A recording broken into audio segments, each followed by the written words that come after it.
Action. Okay, welcome to today's show. We're Talkin Schop. I'm Tito. And the champ.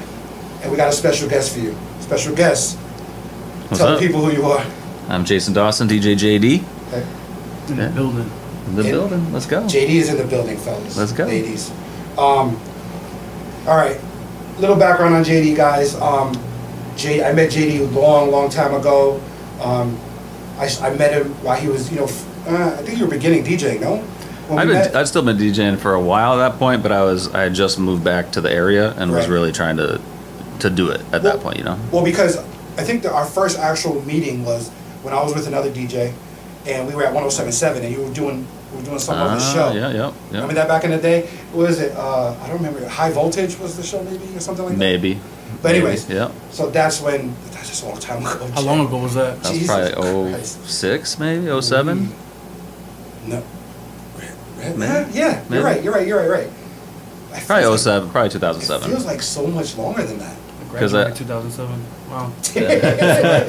Because I had moved back basically the end of 2006, I want to say. So, Okay. Makes All right. sense. Well, so anyway, met JD, kind of kept in contact. I started cutting his hair, doing his hair for Yeah. a long time. But JD has a pretty dope story, man. I mean, he's been DJing a long time, nightclubs, special events, and now he's on to the big stuff. He do weddings and all that great stuff. But let's start in the beginning. Where did you grow up? I grew up in Norwich and then moved to Ledyard in 5th grade. So kind of split between the two, but grew up in Greenville. Oh, shit. Yeah, went to Greenville Elementary. Greenville's tough, bro. Yeah. That's the armpit. There were some not great moments. Yeah. But It is crazy. it's childhood. It's kind of to be expected a bit, but It's going to happen no matter what. it was a little rough at points. I wasn't so mad to move out of the area. Indeed. I mean, I agree. Did you like it in Norwich? Do we have good memories there at least? Outside of school, yeah. I mean, I do have a lot of good memories at school too, but there were definitely some kids I had problems with, so that part wasn't great. But still had a lot of good friends, and You still see them now by any chance? some of them actually. Wow. So it's kind of funny. Some act pretty cool now when they see you in the club. They're like, oh, giving daps and hey. It's all It's like, good. It was oh. always good, right? Like you and your brothers were not too cool to me back in the day, but whatever. Water under the bridge. We're all grown up now, and it is what it is. So Okay. So, so you grew up in Norwich, and then you kind of moved to Ledyard to finish yeah, your schooling years. yeah. So I started 6th grade in Ledyard. Okay. And Ledyard was awesome. Definitely loved growing up there. I knew actually we had gone to church since I was a kid to a church in Ledyard, so I already knew a bunch of people in the area. So it kind of felt like home right away, which is nice. If it's not too personal, what kind of church did you go to? That was the United Methodist Church in Galesbury. Yep. So right across from the McDonald's down there in Galesbury, Route 12. Fair enough. You graduated Ledyard High. I did. How was that? I mean, you throw your hat up, you get the diploma, and you walk away. It's great. Were you were you DJing at that point? I was. Really? So I started DJing, I want to say, probably around Christmas of my sophomore year. Okay. That's, I think, when I got my first mixer for Christmas from Radio Shack. Oh. My parents got it for me. Radio from Shack. I forgot they were even a thing. Yeah, I'd seen, we were at the Crystal Mall, and I just saw this. I finally saw the mixer that I knew. I was like, that's the one that you use to DJ. That's not like the other ones that, like the soundboards for like bands and stuff like that. I was Right. like, this is the one. It has the thing that goes left and right. Right. That's the one I need. So The one that makes, right? yeah, it was like $99, and I hounded my parents. Yeah, right? I hounded my parents nonstop from the time I saw it till Christmas, And then you got it. and I got it. $99 20 years ago. What is that inflated to today? Maybe 300, 400 bucks? 1,000? Yeah. I'd say maybe 250 or 300, okay, maybe, 250. yeah. All right, so you graduate high school.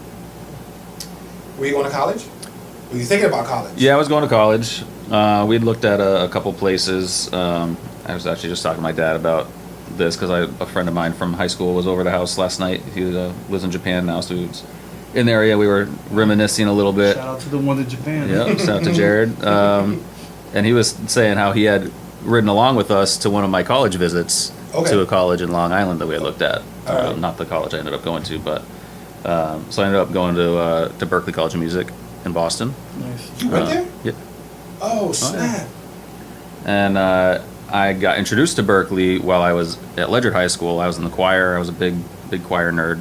Okay. Not afraid to admit it. Okay, I mean, So you're still singing all that. Yeah. Nice. A little bit. So we actually just had a choir reunion a couple weeks ago, which was fun to do. wait. Is that like a high school reunion? Kind Was of, this the yeah. choir? For the choir, yeah, for our choir. Wait, did you guys do like a battle?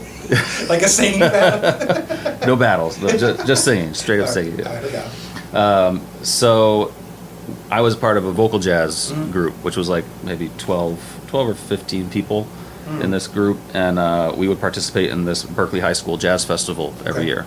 Okay. So we'd go up to Boston, do the singing competition. We ended up winning our bracket one year, which was dope. And that's when I saw Berklee has this music production and engineering program. I was like, that seems pretty cool. That's kind of, I don't really know what a producer does, but I know I see it on all the albums. Yeah, right. And it seems important. Literally no idea. I still barely have an idea what a producer does, but I don't think anybody really knows. It's like They just make money. exactly. Right, we know that. So I was like, I want to check that out. Let's try it. Was it at Berklee that you got your first gig? No, I was already gigging in high school. Oh, for what? Like little parties and. Yeah, like 16th birthday parties. Actually, I did my first wedding in high school Wow. Damn. for 2 teachers that were getting married. Really? That's Yeah. what's up. Wow. Probably my senior year, I think. That is. Any bar mitzvahs in there? Very few. Very The- good. Those were always tough for me. I don't know why. They rage, man. They turn up. That's what I see that, but Yeah. they haven't been like that when I've done them. I don't know. That's funny. Fair enough. Getting the wrong bar mitzvahs, I guess. Yeah, right, the wrong one. Well, all right. So you went to Berklee. You had been DJing. What was Berklee like? I mean, And Berklee was dope. Like, correct me if I'm wrong. They're a more like they're a prestigious school in this area. yeah, it's a one of the best music schools in the world, Right. really. Yeah. Wow. In the world, yeah. Yeah. Jesus. So, did you? How did you vibe? I mean, how was your vibe in that school? Like, did you? Because what I'm trying to get at is at some point your passion for DJing had to kick in overdrive. Yeah. At what point was that at Berklee? I think it was like part of it for sure, Okay, for sure. okay. So I was definitely DJing at Berklee. So when I first, well, let me back up just a moment. So after high school, I took a year off. Okay. I went to Three Rivers, Okay. stayed local, Okay. got gen eds done. Party your ass off. It was. I like to say it's like the best worst year of my life. Oh shit. Best worst year. Yeah. One story. Ooh. I don't know if there's anything that. None worth sharing? No. Okay. All right. Fair enough. So, but the best worst year. What does that entail? Like, good in DJing and then bad in.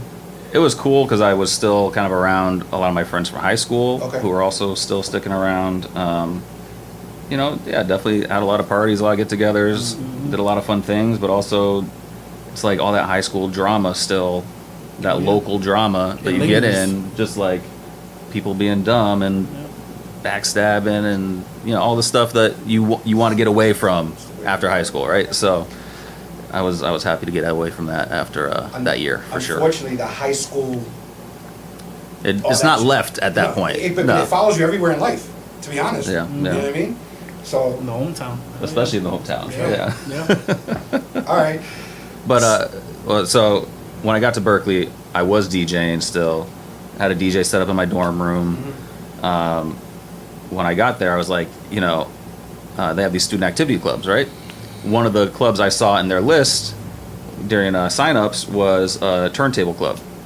I was like, that sounds pretty dope. That sounds like the people I need to be around. Right. So I go to the student activity fair on like the second week of school. There's no turntable club represented. Oh, you stepped So up. I was like, so I stepped up. Of Yes, course. yes, of course So I you went did. to student activities people. I was like, why are they not here? Right. they're like, there's no one there to run them. I was like, well, can I do it? They're like, yes, but you have to find a teacher advisor to like oversee it. So I did a little research. I found this guy, Stephen Weber, who was a teacher at Berkeley. Okay. What do you teach? He had taught music production engineering, which was the program that I wanted to get into. Okay. But he also had written a book called Turntable Technique about how to DJ. And that had been a pretty new book at that point. So I link up with him. He's like, yes, I'd love to oversee it. Hey, I'm also starting this DJ class at Berkeley that's starting next year. I've been working like for years trying to get this to go. People at school like trying to give them a hard time because music people are not really fond of thinking of DJs as musicians a lot of times. So yeah. So, but he made it happen, and I got the club going. We ended up within the first month of getting the club going, we opened up for Grandmaster Flash and Rob Swift at the Middle East Club in Boston. It was kind of off from there. So. Okay. Would you say this kind of fell in your hands, or was it like meant to be? Like, I mean, it's, I think success is definitely a mixture of luck and preparation, right? So I think it is kind of the perfect meeting of those things. Like I was definitely in a place where I was ready to get better at DJing. I had the desire to get better, and I wanted to meet other DJs and really, just try and make it to the next level. So I had the drive and the passion to do that. I was lucky enough, I guess, to be at Berkeley and around these people, around Stephen Weber, who was the advisor. And we definitely lucked out kind of getting that first show, for sure. But I was reaching out to everybody, and this was before, I don't know, maybe even before Google, I don't know, like the very beginning of Google, It was very personal with every single I'm step. like reaching out to other schools, I'm reaching out to MIT, I'm reaching out to Harvard, I'm reaching out to all these places to see what other DJs are in the area, like what other schools I can get, like interact with. I was on the grind, man. I was grinding. Let me ask you this. Do you have any siblings? Yeah, one brother, younger, yeah. Does he DJ? He does not. I tried to get him to DJ. How do you do? He didn't really have the desire to really learn, so I remember for Christmas one year I burned a whole like CD book of CDs of all like the tracks. I was like, here's the stuff, here's an old CD player and mixer that I don't need anymore. Right. Just figure it out. And it never got figured out. I kind of thought in your rise to fame here, he would be helping you out in some way. He has helped me out a lot, though. I will say, like, he's definitely been at the right hand for a lot of gigs, especially early on. Okay. And I've had the good fortune of having a lot of close friends really be there along the journey to kind of help out, pushing cases and carrying lights and speakers and all that stuff. Well, I mean, So it takes the right group of people around you. Absolutely. You've taken DJing, to a higher level. None that your ordinary DJ would reach, right? Like, you've got DJs that stay in the clubs, they DJ for $200 a week, right? Mm-hmm. You got your DJs that go in front of stadiums, right? And they command $50,000 a show, Right. $100,000, whatever. Then you've got DJs that steer towards weddings too, right? Yeah. I see DJing as a very lucrative, business if you take that right path. Yeah, if you do it right and treat it like a business, it can be very lucrative for sure. So if you could tell the Talkin Schop podcast viewers, how would you explain to them if they want to go down that path of being a DJ? If they have a passion for music. I mean, if you have a passion for music and want to do music, and you obviously have to have the skill, first of all. Right. Some of that can be learned. Some of that is harder to learn. Some of it is probably a little bit innate in each person that kind of does it, but a lot of it can be learned. You have to put in the time to learn it and perfect it, for sure. Just like any craft, right? Yeah. And, like many businesses, a lot of it comes down to networking as well. You have to go out there and meet the right people that are going to be able to provide the opportunities to succeed. I never really understood the power of networking until recently. I mean, it's serious. Like, I mean, networking's huge. It was so funny at Berkeley on orientation, the first day of freshman year in orientation. They just talked networking. Like I heard that word like 50 times during that orientation. Right. I never understood what it meant until I was like walking across the stage at graduation, I was like, oh, Oh, right, yeah. I guess I should have networked a little more.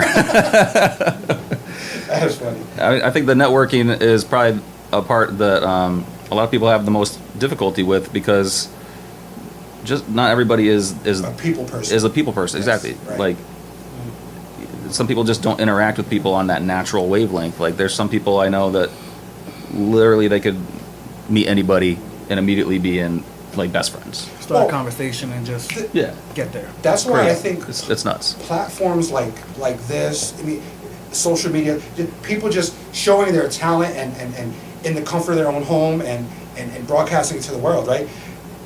Are for those kind of people. So I feel like platforms like this are very, very important for that, because there's a lot of talented people that you just do not know about. For sure, You know what I mean? for sure. And I mean, I think the networking and the interaction with people, that's also a learned thing Yes. as well. You have to, you can't just expect to at the very beginning go out there and nail it the first time. Like, Right. you're probably not going to get the first gig that you go out and try and get. Yeah, I learned to be social. Yeah, Gotta you're learn probably that. going to fall on your face and shake hands like awkwardly and like Yeah. stumble, like stutter your words, or like you're going to do these things, and it's okay. Like, Yeah.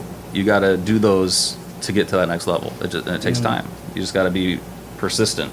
You can't just give up, Fair enough. because otherwise it's not going to happen You at all. gotta fail Right? to get there. You do, I like it. because you do learn the most from your failures. You know, like Absolutely. doing well is great. Like, we all feel great when we're doing well, Right. but we learn the most when we fail. I agree, 100%. Let's switch gears a little bit. Sure. How important is family or building a family to you? It's always been super important.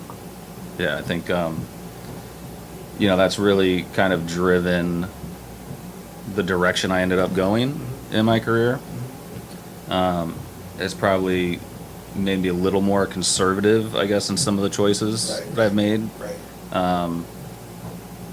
Probably made me a little more responsible, or kept me more responsible in certain ways, Fair enough. So, and are you married? Yep, yep. Wife and 2 kids. How so, long? we just celebrated 10 years this year. So. Oh, Decade.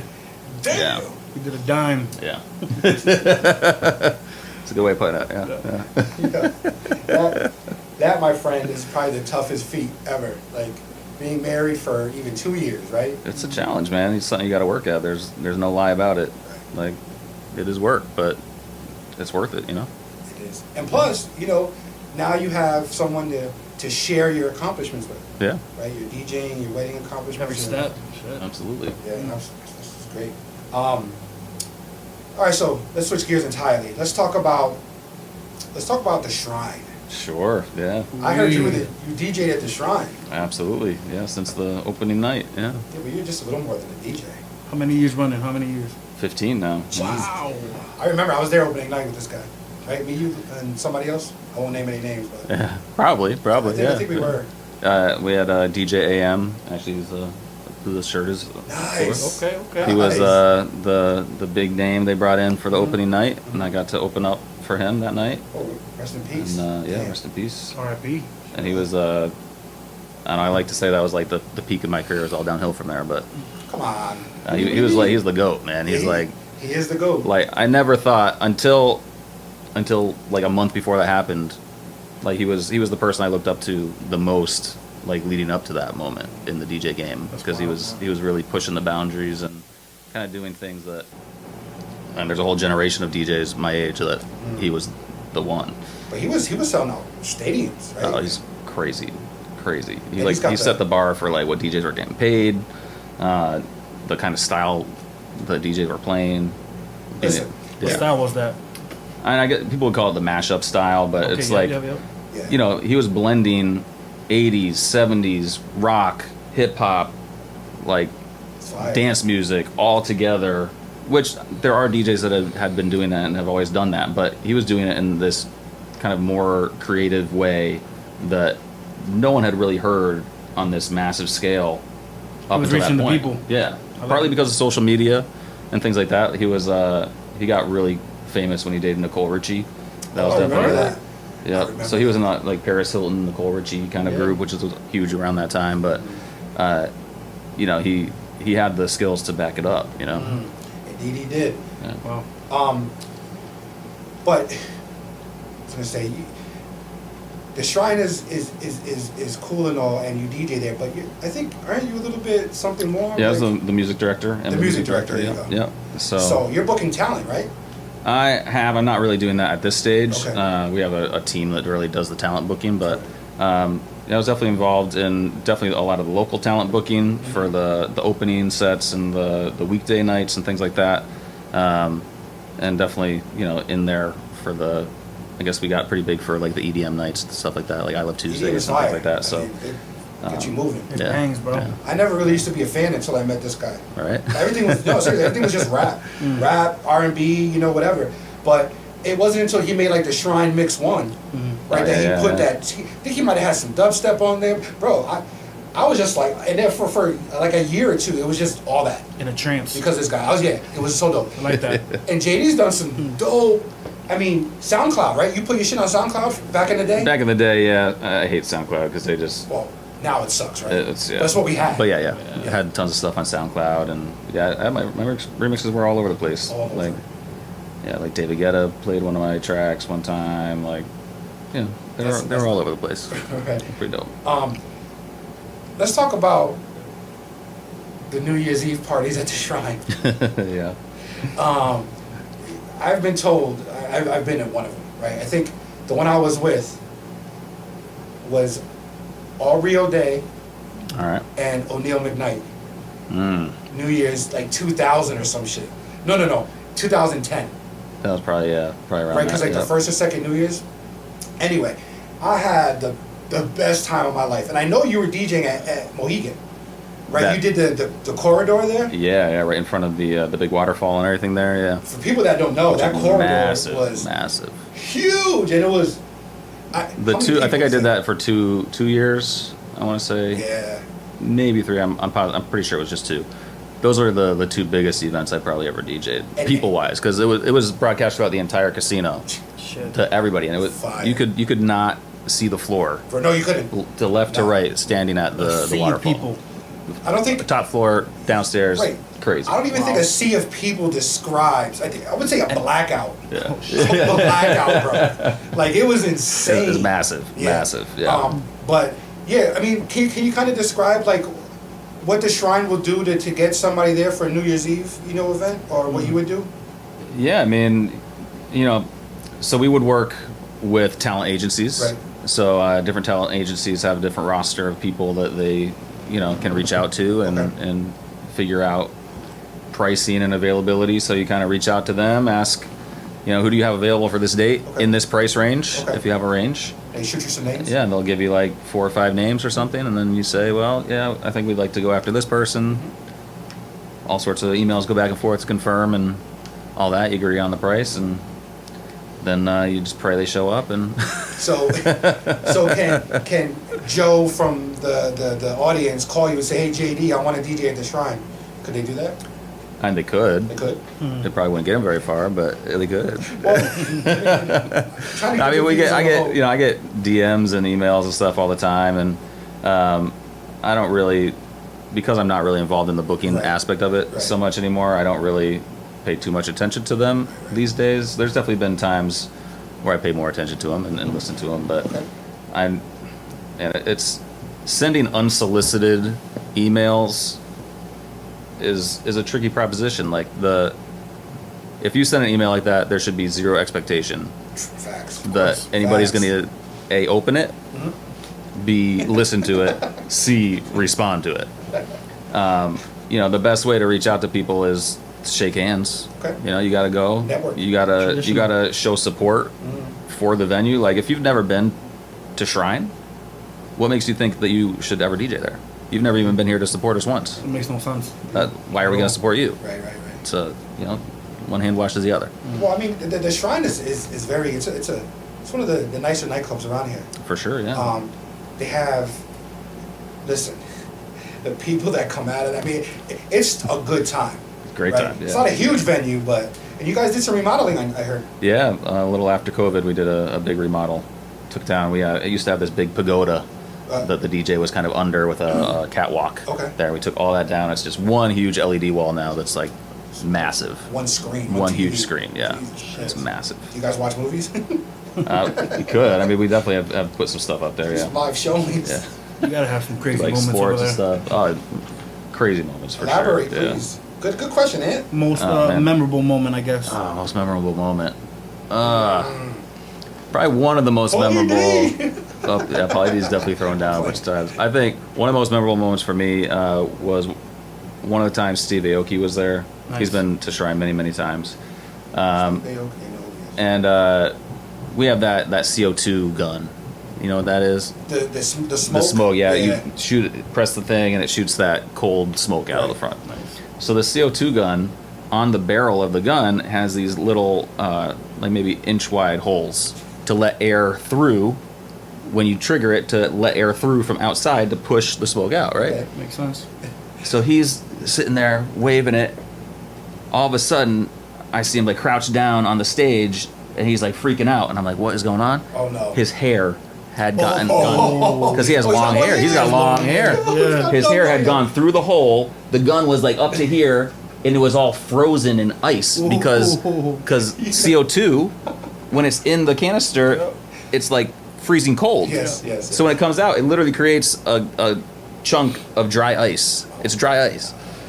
So it took. We had to like some people were like saying, "Get the scissors." He's like, "Fuck no, we're not getting the scissors." No. He was not down with that. So we had. I think we got waited like it warm all. water Yeah. as quick as we could, and it Wait, worked. that's almost like putting the tongue on the pole, Yeah, right? yeah. and then Yeah. trying to loosen it, the cold pole. That was wild. That was pretty wild. Steve Aoki, was he connected to a famous performer or singer? Was he a DJ for them or a rapper or? I mean, he is a DJ, producer. His dad is the owns Benihana. Oh, right. yeah. The restaurants in Yeah. like Cali and shit like Yeah. that. Yeah, I got you. Yep.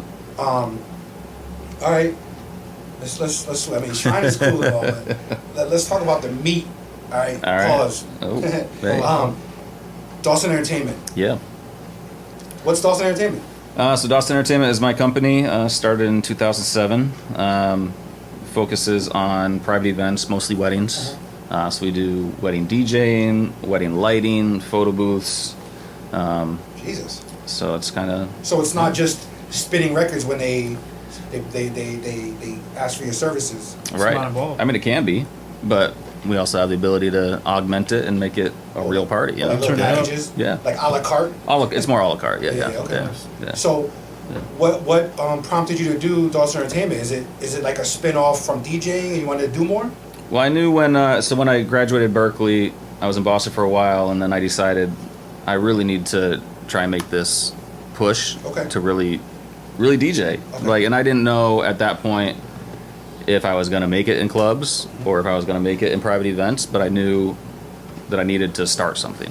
So when I moved back, that was one of the first things I did was start an LLC. Okay. For the company, and that was just Wait. I knew what I had to do was a business, so I had to start a business. Was obtaining an LLC hard?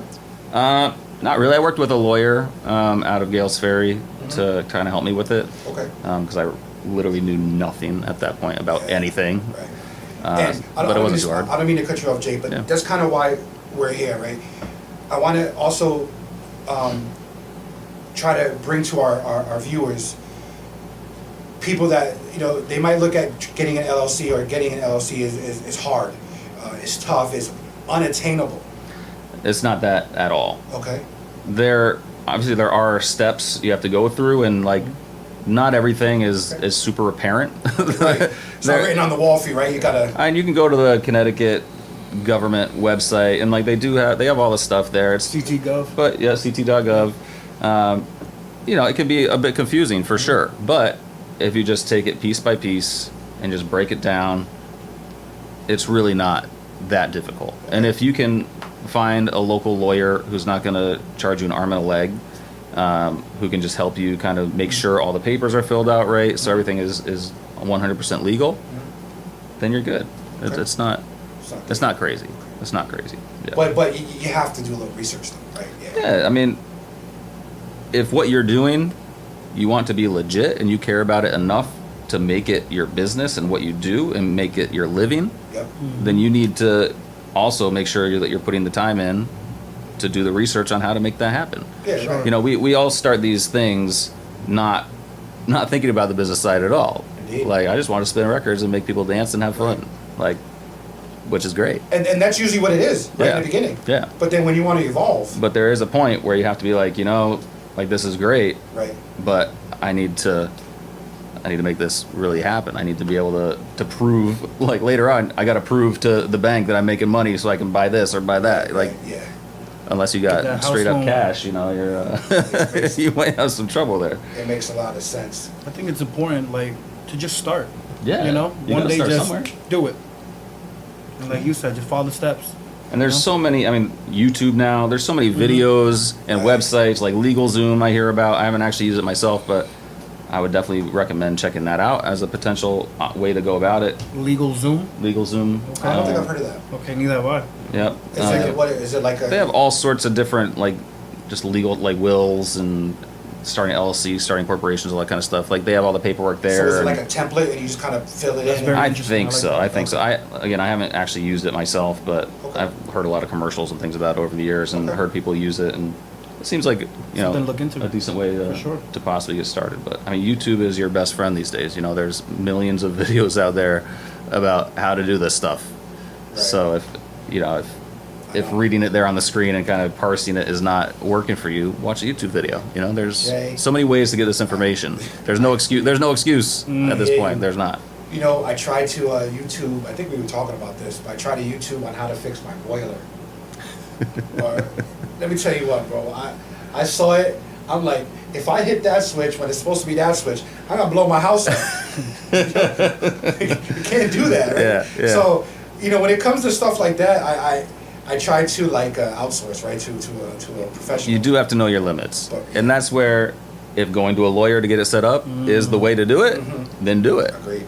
Know that it's going to be a little bit of money, but it's not thousands of dollars. Right. It's hundreds of dollars. Well, it's the age-old saying, nothing in this world that's easy is good, right? You're not gonna appreciate it Yeah, if it came easy. You gotta invest in yourself. Right, if you gotta work for it, Have I to. mean, Yeah. appreciate it more. right? and I it mean, is an investment. That's the perfect way of saying it. It's an investment. Yeah. Fantastic. So the Dawson Entertainment, right? LLC, and now you do, but don't you do like mostly weddings? At this point, yeah, mostly weddings, DJ in the club. A couple times a year. I definitely try and still stay out there because I love doing it Yeah, for one, of and course. want to stay relevant as well. There's all Of that course. there. So it's fun to be able to still do that, and I definitely appreciate that even after all this time, I'm still able to do that. But weddings are definitely where it's at. I mean, that's the bread and butter. That's where the money's at, and that's where the opportunity is for me right now. So I'm That was taking it that was my next question. Is DJing weddings? Can it be lucrative? 100%. 100%. Yeah, yeah.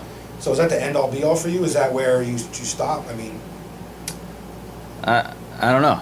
It's hard to say. I mean, that's definitely the future for quite a while, or I'll be a part of the future for a long time.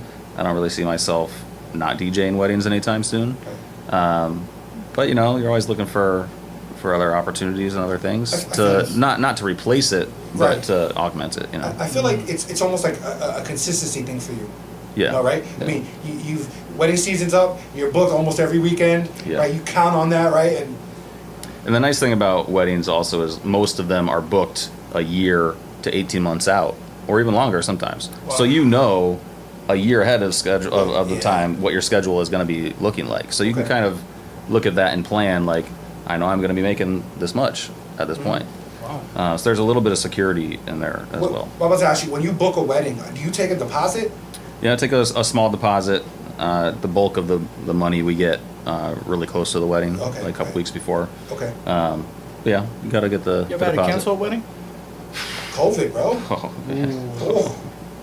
Go ahead, tell the people COVID that's a hit sore. you. That's How a did sore that go? sub- That's a sore subject. Well, but it's like, the whole DJ Oh, country, man. the population was hit. Yeah, we had dozens of cancellations, man. It was crazy. Most weddings that were affected by COVID, which was a lot, probably 70 plus. I don't Oh, know. my something like that. Wow. I was That's gonna say 20. It's alarming. Yeah, it's a lot. It's a lot. Most of them did end up moving to a different date, like in the next year. We had a lot of people postponed to 2022, even some to this year, or 2021 rather, 2022, and then there's still like one or two remaining for this year. there were a few definitely that canceled. Maybe 15 or 20 did end up canceling altogether. Definitely had to, in a time where we were making no money, I had to give back a lot of money. Wow. To people. So that was. Wait. Stop the fucking show. During COVID, nobody's making any bread, and you had to give money back. Yeah, I think I gave back like 20 grand. Yeah. Wow. Holy shit. Yeah. Damn, Jay. Yeah, that hurt because there wasn't much left after that at that point. So. How did you sustain COVID?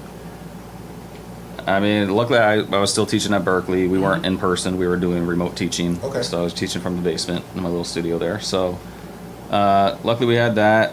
And the club was also pretty much closed for most of that time, but we started bringing a few things back in the fall. So there was, a little money coming in here or there, but not much. Slow motion, kind of. Very slow motion. I was doing private lessons online for people. Damn, you were thinking outside like the box. on Zoom and stuff. Oh, yeah. The PPP loans were a huge.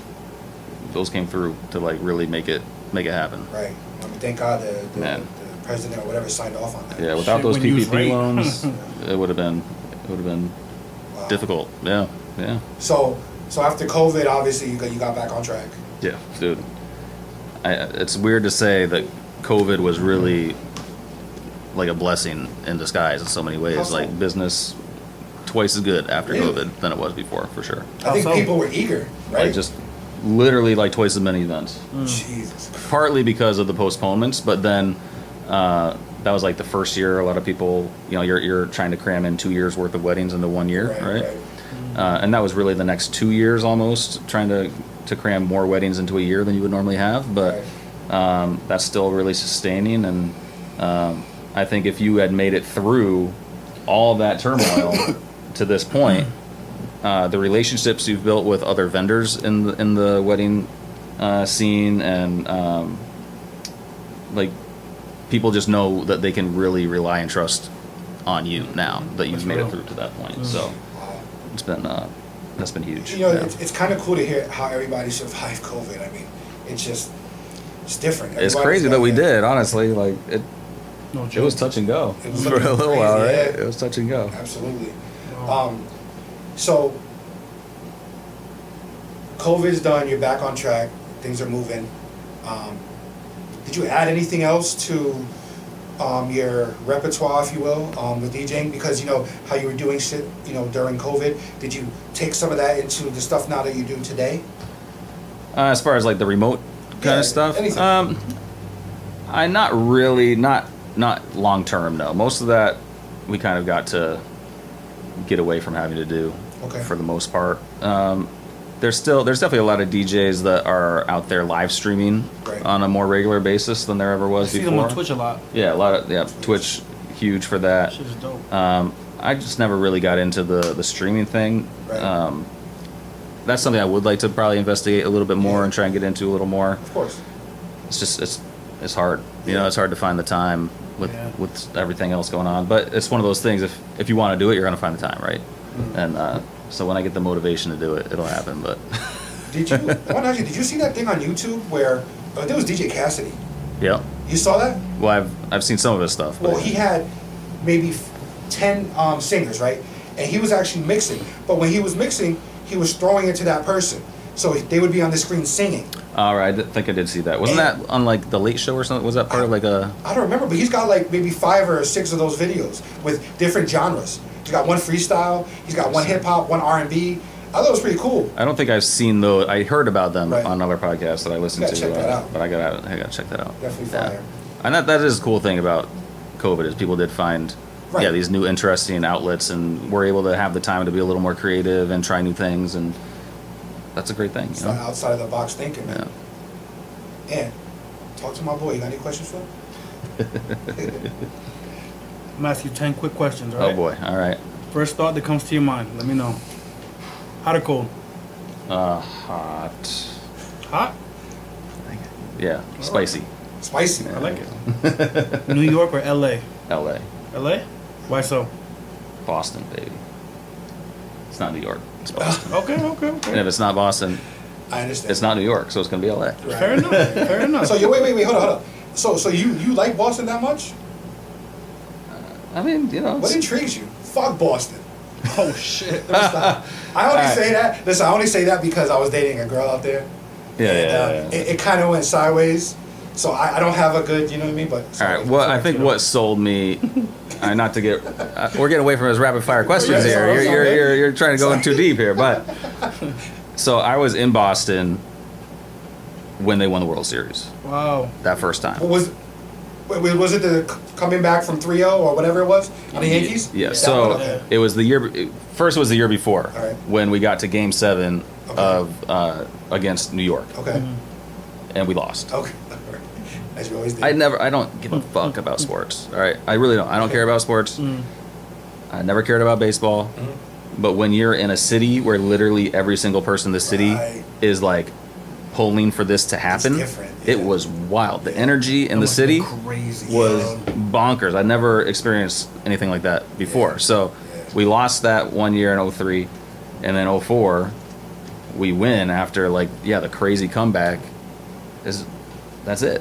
There's nothing else to be said. Fair enough. I get it. If you're positive, sorry, go ahead. It's never gonna happen again. That moment. It's crazy. It won't, because we're never going to go 80 more years without having a freaking World Series. So you're right. First thing you think of when you wake up. When am I going to sleep again? Whoa.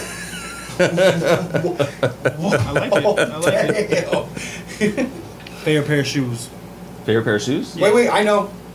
You do? DJ AM Dunks. AM Dunks, yeah. I got to go with the AM Dunks, yeah. Yeah. Those are the Most comfortable shoes, I will say, are the Jordan 13s. Oh, okay. Yeah. All right. Give me top 3 albums all time.